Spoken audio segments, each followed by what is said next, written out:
সম্প্রতি সোশ্যাল মিডিয়ায় একটা অডিও ক্লিপস খুব ভাইরাল হচ্ছে, যেখানে বলতে শোনা যাচ্ছে বিবেকানন্দকে নিয়ে কিছু নোংরা কথাবার্তা।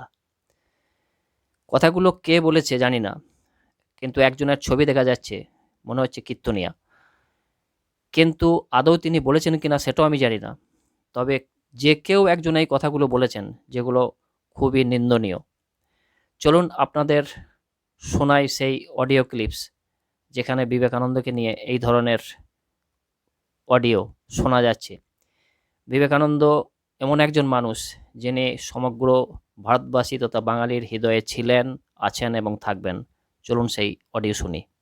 বিবেকানন্দের সঙ্গে ভগ্নী নিবেদিতার অবৈধ সম্পর্ক আছে, অবৈধ সম্পর্ক আছে, অবৈধ সম্পর্ক আছে। আপনি যদি এই কথাটা রামকৃষ্ণ মিশনের স্বামীজিকে জিজ্ঞাসা করেন, ওনারা কিন্তু চেপে যাবেন। আমি আপনাকে একদম আসল ঘটনা তুলে ধরছি, বুঝেছেন? আচ্ছা, বিবেকানন্দের নামটা তারা দিয়েছিল, বিবেকানন্দ মানে হচ্ছে বিবিকা আনন্দ, বিবেকানন্দ মানে হচ্ছে বিবিকা আনন্দ, বিবেকানন্দ মানে হচ্ছে বিবিকা আনন্দ, মানে পরের বউকে নিয়ে যে সুখ ভোগ করে, মানে পরের বউকে নিয়ে যে সুখ ভোগ করে। আচ্ছা। বুঝেছেন? তারপর থেকেই ভগ্নী নিবেদিতা